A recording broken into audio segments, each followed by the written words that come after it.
اور پھر بھی کچھ بڑے گھٹیا قسم کی عورتیں ہوتی ہیں نہ مانیں، اس کے لیے پھر قرآن عظیم نے اگلی آیت میں ان اللہ کان علی کبیرہ، اس کے بعد اگلا صفحہ شروع ہوتا ہے 5ویں پارے کا 30واں صفحہ، وَإِنْ خِفْتُمْ شِقَاقَ بَيْنِهِمَا فَبَعَثُوا حَكَمًا مِّنْ أَهْلِهِ وَحَكَمًا مِّنْ أَهْلِهَا۔ قرآن کہتا ہے وَإِنْ خِفْتُمْ، اے مسلمانوں، اے مومنوں، اے خاندان کے بڑے لوگوں، اے سنجیدہ لوگوں، اے دانشوروں، وَإِنْ خِفْتُمْ شِقَاقَ بَيْنِهِمَا، یہ سارے ہیلے اور طریقے کرنے کے بعد اگر پھر تمہیں خوف لاحق ہو، تمہیں یہ خوف ستائے شقاق بینہما کہ اب ان دونوں کے درمیان جھگڑا ہو جائے گا، وہ لڑ بیٹھیں گے، ایک دوسرے کو مار سکتے ہیں، بات بڑھ جائے گی، اگر ساری چیزیں سارے ہیلے فیل ہو جائیں تو قرآن کہتا ہے وَإِنْ خِفْتُمْ شِقَاقَ بَيْنِهِمَا، تو اے برادری کے معزز لوگوں، بڑے لوگوں، اے گھر کے سنجیدہ آدمی، اے گھر کے سرکردہ آدمی، اب تو مخاطب ہے، تو سن، اگر تجھے یہ خوف لاحق ہو کہ سارے ہیلے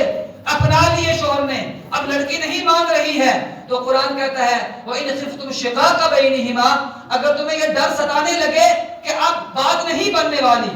فَبَعَثُوا حَكَمًا مِّنْ أَهْلِهِ وَحَكَمًا مِّنْ أَهْلِهَا، تو اب تم بلاؤ ایک منصف لڑکی کی طرف سے اور ایک منصف لڑکے والوں کی طرف سے۔ قرآن ہمیں بتا رہا ہے 5واں پارہ فَبَعَثُوا حَكَمًا مِّنْ أَهْلِهِ وَحَكَمًا مِّنْ أَهْلِهَا إِن يُرِيدَا إِصْلَاحًا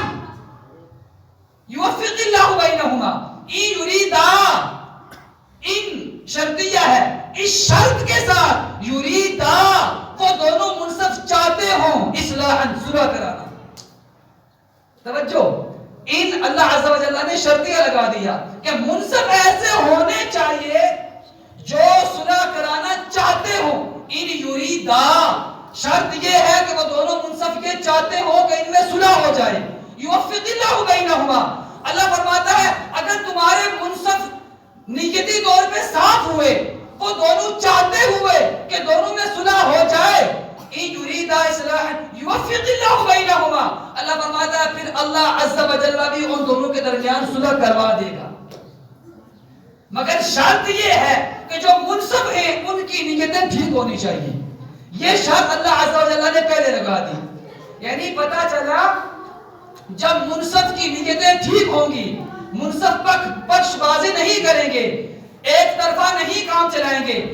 جب یہ شرط پائی جائے گی پھر ان کی بات منوانا اللہ عز و جل نے اپنے ذمہ کرم پہ لے لیا ہے۔ اللہ عز و جل نے فرمایا اے منصفو،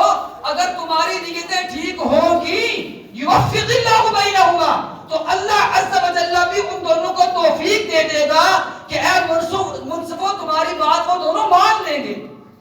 لیکن اگر تمہاری نیتیں ٹھیک نہیں ہوگی تو پھر تمہاری بات بھی نہیں چلے گی، جھگڑا بڑھتا ہی جائے گا۔ اور آج کے دور میں یہی ہوتا ہے، جو منصف بن کے آتے ہیں نہ جانے ان کے کتنے پرانی ناراضگیاں ہوتی ہیں، وہ سارا جناب یہی نکالتے ہیں آگے کہ نہیں اب دیکھنا ہے، اب تو میرے ہاتھ میں یہ آیا ہے، مگر قرآن نے پہلے شرط لگا دی ہے، اللہ عز و جل نے اپنے ذمہ کرم پہ نہیں لیا، فرمایا ان یریدا اصلاحا یوفق اللہ بینہما، اگر وہ دونوں منصف چاہیں گے دونوں کے درمیان صلح کرانا تو اللہ عز و جل بھی ان دونوں میں صلح فرما دے گا۔ ان یریدا اصلاحا یوفق اللہ بینہما ان اللہ کان علیما خبیرا، اللہ عز و جل بہت جانتا ہے اور ساری خبریں رکھنے والا ہے کہ کون پرانی دشمنی میں منصف بن کے آیا ہے آج اپنا سارا غضب نکالنے کے لیے، اور کون اخلاص اور للہیت اور مسلمانوں کو جوڑنے کے لیے آیا ہے۔ اللہ فرماتا ہے علیما خبیرا، میں سارا کچھ جانتا بھی ہوں اور ساری خبریں بھی میں رکھتا ہوں۔ ان اللہ کان علیا خبیرا، اللہ عز و جل سب کچھ جانتا بھی ہے اور ساری خبریں بھی رکھتا ہے۔ ان خفتم شقاق بینہما فبعثوا حکما من اہلہ وحکما من اہلہا ان یریدا اصلاحا یوفق اللہ بینہما ان اللہ کان علیما خبیرا۔ اس کے آگے آیت کیا ہے؟ وَاعْبُدُوا اللَّهَ، ماشاءاللہ حافظ ہونے کا یہ فائدہ ہوتا ہے مجلس میں۔ وَاعْبُدُوا اللَّهَ وَلَا تُشْرِكُوا بِهِ شَيْئًا،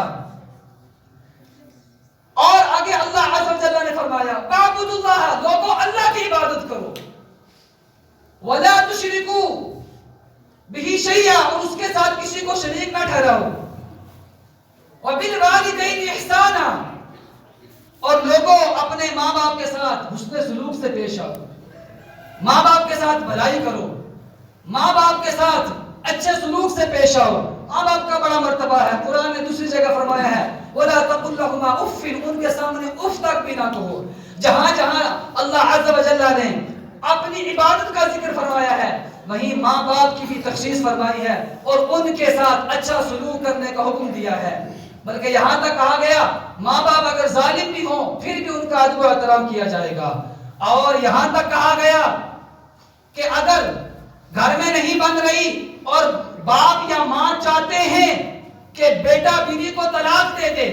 حالانکہ بیوی جو ہے اس کے اندر کوئی خامی بھی نہیں ہے، مگر باپ نے یا ماں نے ایک ضد رکھ لی بیٹے کے ساتھ نہیں اس کو طلاق دینا ہے،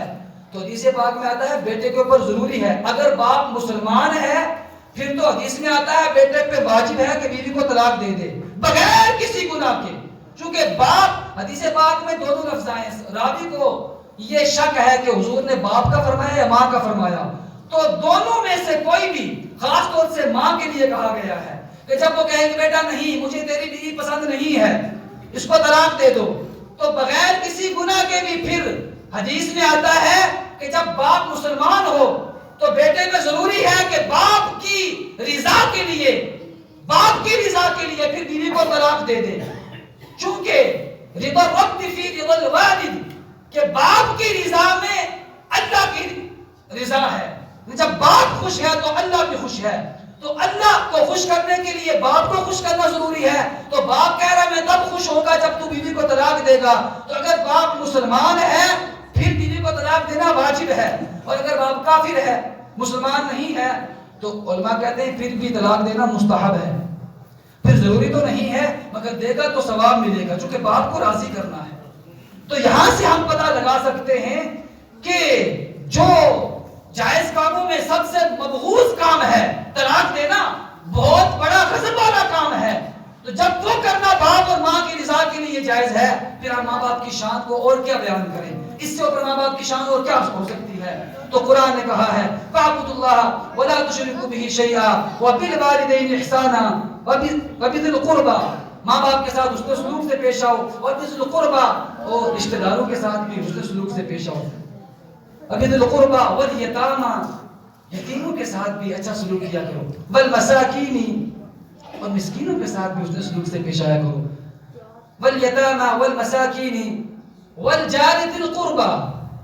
پہلے بتا دیا اسی آیت میں کہ رشتہ داروں کے ساتھ حسن سلوک سے پیش آؤ، مگر آگے تخصیص آئی وَالْجَارِ ذِي الْقُرْبَى، اور اپنے ان رشتہ داروں کے ساتھ جو رشتہ دار بھی ہوں اور پڑوسی بھی ہوں، توجہ، یعنی مطلب رشتہ داروں کے ساتھ حسن سلوک سے پیش آنا ہے، ان کے ساتھ ہمیشہ بھلائی کرنی ہے، مگر وہ رشتہ دار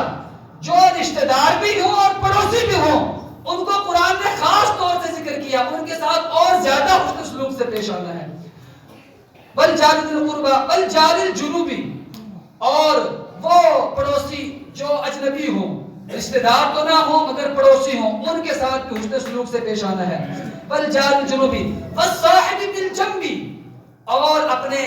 مجلسی ساتھی کے ساتھ، یعنی جو ہمارے ساتھ مجلس میں بیٹھتا ہے، جو جمعہ کی نماز اکٹھے پڑھتا ہے اس کے ساتھ اچھے سلوک سے پیش آؤ، جو ہمارے ساتھ دفتر میں کام کرتا ہے اس کے ساتھ اچھے سے پیش آؤ، جو ہمارے ساتھ کسی بھی انسٹیٹیوٹ میں یا مدرسے میں یا کسی دفتر اسکول وغیرہ جہاں بھی ہمارا کوئی ساتھی ہو، قرآن کہتا ہے اس کے ساتھ اچھے سے پیش آیا کرو، اگرچہ وہ کافر ہی کیوں نہ ہو مگر اس کے ساتھ حسن سلوک سے پیش آؤ، چونکہ حضور نے فرمایا ہے نا اکرم جارک ولو کان کافرا، اپنے پڑوسی کی عزت کرو چاہے وہ کافر ہی کیوں نہ ہو، اسلام ہمیں یہ درس دیتا ہے۔ تو قرآن نے کہا جو تمہارا ساتھی ہے، نوکری میں ساتھی ہو، تمہارے کام کاج میں، تمہاری مجلسوں میں، اٹھنے بیٹھنے میں، تو اس کے ساتھ قرآن کہتا ہے وَالصَّاحِبِ بِالْجَنبِ، اس کے ساتھ اچھے سے پیش آؤ، حسن سلوک سے پیش آؤ تاکہ وہ تمہارے سلوک سے متاثر ہو۔ وَالصَّاحِبِ بِالْجَنبِ وَابْنِ السَّبِيلِ، اور مسافر کے ساتھ بھی حسن سلوک سے پیش آنا ہے، اجنبی آدمی کو آ گیا اس کے ساتھ اچھے سے پیش آنا ہے، مگر آج کے دور میں یہ خیال رکھنا ہے کہیں وہ کوئی اور نہ ہو جس سے آپ کو نقصان پہنچے، اپنا خیال رکھتے ہوئے اس کے ساتھ حسن سلوک سے پیش آنا ہے۔ میں گزارش کروں گا چندے کے لیے